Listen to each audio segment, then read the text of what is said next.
নমস্কার বন্ধুরা, মিনুর রান্নাঘরে আপনাদের স্বাগত। চলে এলাম নতুন একটা রেসিপি নিয়ে। আজকের আমি একটু আলুর দম করব। তার জন্যে কিছুটা নতুন আলু আমি ভালো করে সিদ্ধ করে ছাড়িয়ে নিয়েছি। এই কড়ার মধ্যে তেল দিয়ে দিলাম। এই তেলের মধ্যে এই আলুগুলোকে আমি একটু ভেজে দিচ্ছি।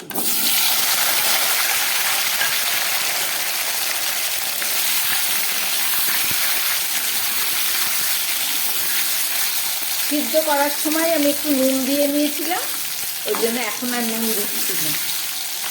আলুটা খুব ভালো করে ভেজে নিই।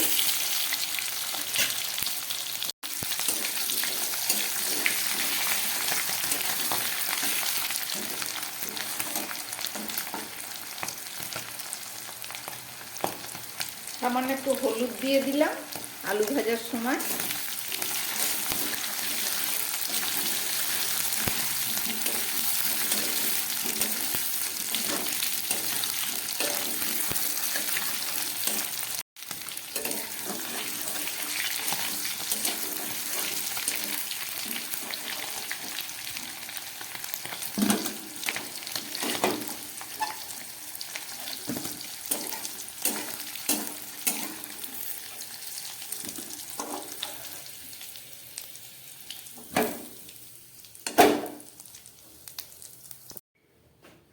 আলুগুলো ভাজা হয়ে গেছে। এবার এই তেলের মধ্যে আমি দিয়ে দিচ্ছি একটু সাদা জিরে ফোড়ন,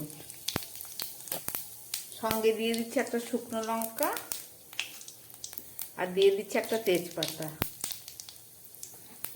আর দিয়ে দিচ্ছি একটু এলাচ আর লবঙ্গ।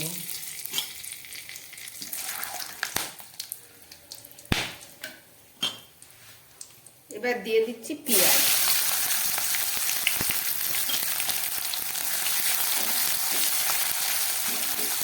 বাইরে প্রচুর শীত পড়েছে, এখন একটু রিচ খাবার খাওয়া যেতে পারে, তার জন্য আজকে আমি তৈরি করছি আলুর দম। পেঁয়াজটাকে আমি খুব ভালো করে ভেজে নিচ্ছি।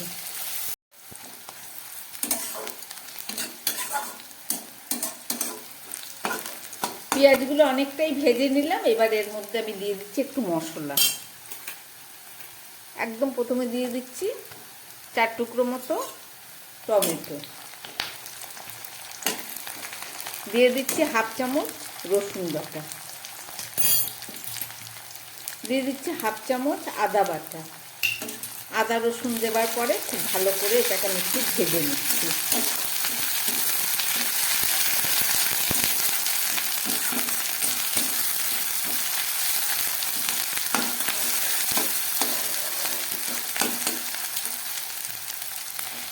এবার দিয়ে দিচ্ছি কাঁচা লঙ্কা বাটা।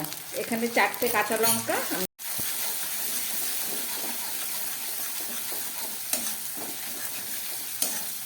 পেঁয়াজ রসুন টমেটোটা খুব ভালো করে ভেজে নিলাম। এবার দিয়ে দিচ্ছি হাফ চামচ জিরের গুঁড়ো,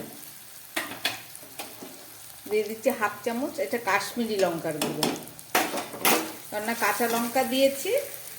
আর দিয়ে দিচ্ছি একটু বাটা হলুদ।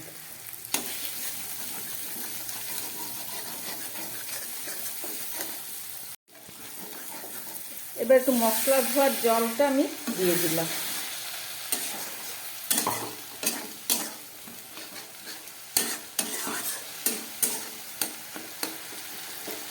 এবার এর মধ্যে দিয়ে দিচ্ছি আমি একটু গোলমরিচের গুঁড়ো, আর সঙ্গে দিয়ে দিচ্ছি ভেজে রাখা আলু।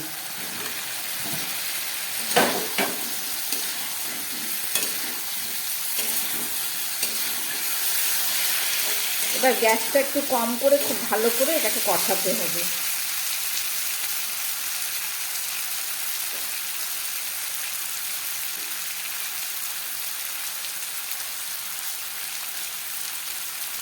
দিয়ে দিচ্ছি একটু টক দই।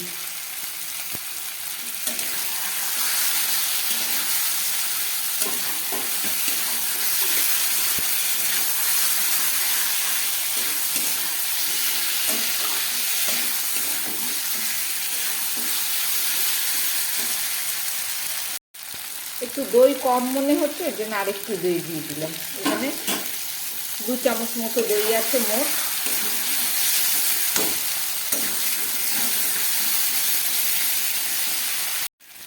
সমস্ত মশলা দিয়ে খুব ভালো করে কষিয়ে নিলাম।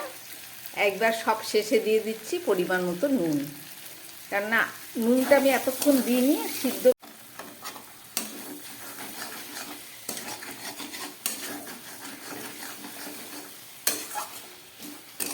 নুন মশলা সব কিছু দিয়ে খুব ভালো করে আমি কষিয়ে নিলাম। সবশেষে একটু মটরশুঁটি দিয়ে দিলাম। এবার আমি এর মধ্যে দিয়ে দিচ্ছি উষ্ণ গরম জল।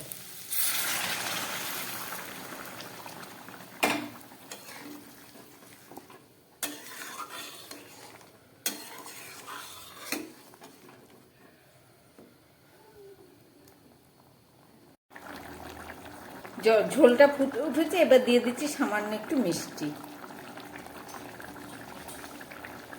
একটা ঢাকা দিয়ে দিলাম। এখন গ্যাস কমিয়ে 4-5 মিনিট রান্না হোক, তারপরে আবার ফেরত এসে দেখাচ্ছি।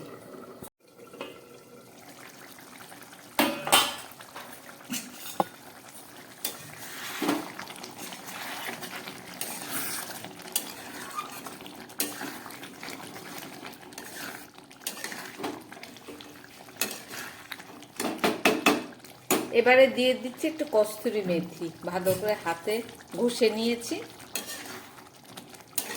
মেথি পাতা দিলে পরে খুব সুন্দর একটা শাহি গন্ধ আসে। হ্যাঁ,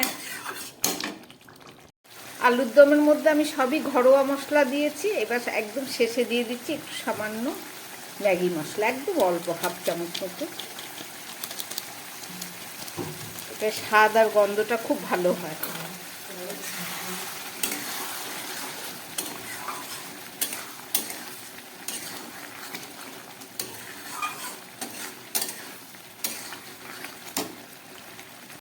দিয়ে দিচ্ছি একটু গুঁড়ো গরম মশলা, আর দিয়ে দিচ্ছি 1 চামচ ঘি।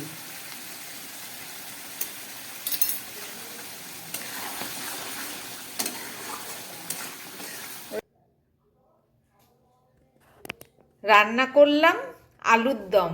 আপনারা দেখলেন কিভাবে বানালাম, আশা করি আপনাদের ভালো লেগেছে।